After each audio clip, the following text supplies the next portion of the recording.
ఇటు పల్నాడు జిల్లాలోనూ పరిస్థితి ప్రస్తుతం నివురుగప్పిన నిప్పులా ఉంది. ఇప్పటికైతే ఏమీ జరగకపోయినా పరిస్థితి అయితే నివురుగప్పిన నిప్పులా ఉంది. ఎప్పుడు ఏం జరుగుతుందోనని ప్రజలు ఆందోళన చెందుతున్నారు. పోలింగ్ అనంతరం పలు ప్రాంతాల్లో గొడవలు జరిగిన పరిస్థితి తెలిసిందే. ఆ గొడవలు హింసాత్మక ధోరణికి దారితీశాయి. ముఖ్యంగా టీడీపీ వైసీపీ కార్యకర్తలు పరస్పరం దాడులు చేసుకున్నారు. వీధుల్లో కర్రలు, పెట్రోల్ బాంబులు పట్టుకుని స్వైర విహారం చేశారు. బిగ్ టీవీ నిన్న వాటిని టెలికాస్ట్ కూడా చేసింది.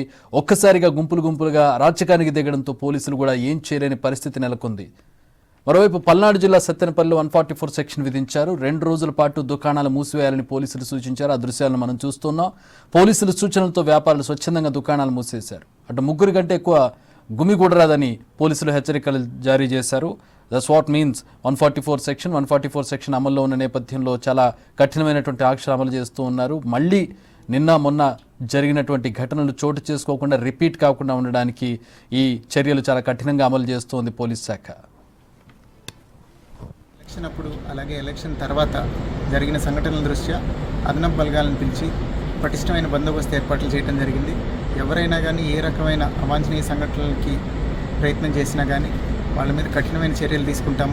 వాళ్ళని వెంటనే అరెస్ట్ చేయటం, అట్లానే వాళ్ళ మీద ప్రివెంటివ్ డిటెన్షన్ కానీ, పీడీ యాక్ట్ లేదా ఎక్స్టర్న్మెంట్ ఇట్లాంటి కఠినమైన చర్యలు తీసుకోవడానికి కూడా ఆదేశాలు వచ్చాయి.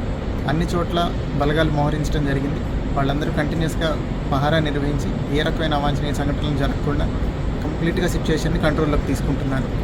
అట్లనే ప్రజలు కూడా ఏ విధమైన భయాందోళనలకి గురవ్వాల్సిన అవసరం లేదు. కంప్లీట్గా ఫోర్సెస్ అన్నీ రీచ్ అయ్యాయి. పొద్దున కల్లా ప్రతి చోట సిచ్యువేషన్ కంట్రోల్లోకి వచ్చేస్తుంది. Range IG Sarvashreshtha Tripathi sir కూడా వచ్చి ఇన్స్ట్రక్షన్స్ ఇవ్వడం జరిగింది. అట్లనే సీనియర్ ఆఫీసర్స్ ఏడీజీ గారు, డీజీ గారు కూడా ఏ రకమైన చర్యలు తీసుకొని ఈ సంఘటనలను అరికట్టాలనే దానికి ఆదేశాలు ఇవ్వడం జరిగింది. ఇదే విషయం మీద మరిన్ని వివరాలు తెలియజేయడానికి అమరావతి నుంచి మా ప్రతినిధి శివ జాయిన్ అవుతూ ఉన్నారు. శివ, నిన్న చూసాం మీరు గ్రౌండ్ రిపోర్ట్ చేశారు నరసరావుపేట నుంచి. అక్కడ పరిస్థితులు ఏ విధంగా ఉన్నాయో చూసాం. చాలా దారుణమైనటువంటి పరిస్థితులు. నిన్న మొన్న మనం బిగ్ టీవీ ద్వారా విజువల్స్ టెలికాస్ట్ చేసాం. ఈ రోజు నుంచి కొంచెం అలర్ట్ అయినట్టుగా కనపడుతుంది. పరిస్థితులు కొంచెం మారినట్టుగా కనపడుతోంది. ఎట్లాంటి చర్యలు తీసుకున్నారు? 144 సెక్షన్ ఒకటి సరిపోతుందా? ముందస్తుగా హౌస్ అరెస్టులు కానీ ఇట్లాంటివి ఏమన్నా చేస్తూ ఉన్నారు? ఎట్లాంటి చర్యలు తీసుకున్నారు? మళ్ళీ ఇది రిపీట్ కాకుండా 4వ తారీఖు వరకు కూడా టైం ఉంది. ఆ రోజు వరకు కూడా ఏం జరుగుతుందో చెప్పలేని పరిస్థితి. ఏం చర్యలు తీసుకుంటున్నారు పోలీసులు? చూసుకుంటే పల్నాడు ప్రాంతం పూర్తి స్థాయిలో పోలీసులు ఈరోజు మధ్యాహ్నం నుంచి వారి ఆధీనంలోకి తీసుకున్న పరిస్థితి కనిపిస్తుంది. ప్రస్తుతం ఏదైతే నిన్న సాయంకాలం ఈరోజు ఉదయం గొడవలు జరిగాయో, ప్రస్తుతం మాచర్ల నియోజకవర్గంలో మనం ఉన్నాం. ప్రస్తుతం మాచర్ల పట్టణంలో ఉన్న పరిస్థితి కనిపిస్తోంది. ప్రతి వాహనాన్ని పోలీసులు క్షుణ్ణంగా పరిశీలించడం, ఏదైతే ప్రతి ప్రాంతంలో కూడా సరిహద్దులు అంటే గ్రామ శివారు ప్రాంతం నుంచి కూడా పోలీసులు తనిఖీలు చేసిన తర్వాత లోపలికి పంపిస్తున్నారు. ఈరోజు పల్నాడు ప్రాంతానికి సంబంధించి 7 అసెంబ్లీ నియోజకవర్గాలకు సంబంధించిన 3 వైఎస్ఆర్సీపీ ఎమ్మెల్యేలు మాచర్ల, గురజాల, నరసరావుపేట ఈ 3ని కూడా హౌస్ అరెస్ట్ చేయడం జరిగింది. ఆ తర్వాత నరసరావుపేట తెలుగుదేశం పార్టీ అభ్యర్థి చదలవాడ అరవింద్ బాబుని కూడా హౌస్ అరెస్ట్ చేసిన పరిస్థితి కనిపించింది. వారు 3 రోజుల పాటు తమ అనుమతి లేకుండా బయటికి రావద్దని చెప్పి స్పష్టమైన ఆదేశాలు జారీ చేశారు. ఇక 3వ అంశానికి సంబంధించి పల్నాడు ప్రాంతం అంతా కూడా వచ్చే నెల 6వ తేదీ వరకు 144 సెక్షన్ని అమల్లో పెట్టడం జరిగింది. ఎవరు కూడా 2 కానీ 3 కానీ గుమ్మికూడి తిరగకూడదని చెప్పి స్పష్టమైన ఆదేశాలు జారీ చేశారు. అలాగే ఏదైతే గురజాల, మాచర్ల, నరసరావుపేట, సత్తెనపల్లి గొడవలు జరిగినాయో ఈ 4 రోజుల కాలంలో, వీటిలో పూర్తి స్థాయిలో 3 రోజుల పాటు అన్ని రకాల వ్యాపార, ప్రభుత్వ, ప్రైవేట్ కార్యకలాపాలకి విరామం ప్రకటించింది పోలీస్ శాఖ. ఏదైతే గొడవలు జరుగుతున్న నేపథ్యంలో పూర్తి స్థాయిలో పోలీసులకు సహకరించాలనేది పోలీసుల సూచనగా కనిపిస్తోంది. ఈ నేపథ్యంలో సత్తెనపల్లి నియోజకవర్గం, మాచర్ల నియోజకవర్గం, గురజాల నియోజకవర్గం, నరసరావుపేట ఈ 4 నియోజకవర్గాల్లో కూడా రేపు, ఎల్లుండి, అవటా ఎల్లుండి 3 రోజుల పాటు పూర్తి స్థాయిలో వ్యాపార కార్యకలాపాలకి విరామం ప్రకటించారు. సో తద్వారా వివిధ రాష్ట్రాలకు సంబంధించిన పోలీసు బందోబస్తు ఈరోజు ఉదయం నుంచి కూడా చేరుకుంటుంది. నరసరావుపేటకు సంబంధించి గుజరాత్ పోలీసుల్ని ఈరోజు ఉదయం రావడం జరిగింది. ప్రస్తుతం నరసరావుపేటలో గోపిరెడ్డి నివాసం వద్ద, అరవింద్ బాబు నివాసం వద్ద కూడా గుజరాత్ పోలీసులు బందోబస్తు నిర్వహిస్తున్నారు.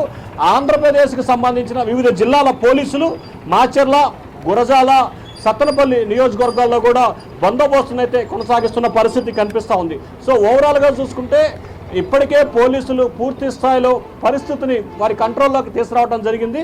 దాదాపుగా 70% పైగా పోలీసులు అన్ని ప్రాంతాలని, ముఖ్యంగా పల్నాడు ప్రాంతాన్ని తమ ఆధీనంలో తీసుకోవడం జరిగింది. రేపు ఉదయం కల్లా పూర్తి స్థాయిలో బలగాలు వస్తాయి. బలగాలు వచ్చిన తర్వాత కంప్లీట్గా ఎక్కడైతే గొడవలు జరుగుతాయో, ఎక్కడైతే హై సెన్సిటివ్ ప్రాంతాలు ఉంటాయో అక్కడ పోలీసు బలగాల్ని మోహరిస్తారు. దాదాపుగా 7 నియోజకవర్గాల పరిధిలో 110 గ్రామాలు హై సెన్సిటివ్గా గుర్తించారు. ఈ 110 గ్రామాల్లో కూడా ఈరోజు రాత్రికి కానీ రేపు ఉదయం కల్లా కూడా బందోబస్తు అక్కడికి చేరుకోబోతుంది. చేరుకున్న తర్వాత పూర్తి స్థాయిలో కూడా ఆ గ్రామాన్ని జల్లెడబట్టడం, కవా చేయడం చేస్తారు. ఇప్పటికే 200 మంది పైగా అనుమానితుల్ని పోలీసులు అదుపులో తీసుకొని విచారణ చేస్తున్నారు. నర్సరావుపేట, మాచర్లలో జరిగిన సంఘటనల నేపథ్యంలో 20 కేసులు ఇప్పటికే నమోదు చేసినట్లు కూడా ఎస్పీ బిందు మాధవ్ కొద్దిసేపటితో చెప్పారు.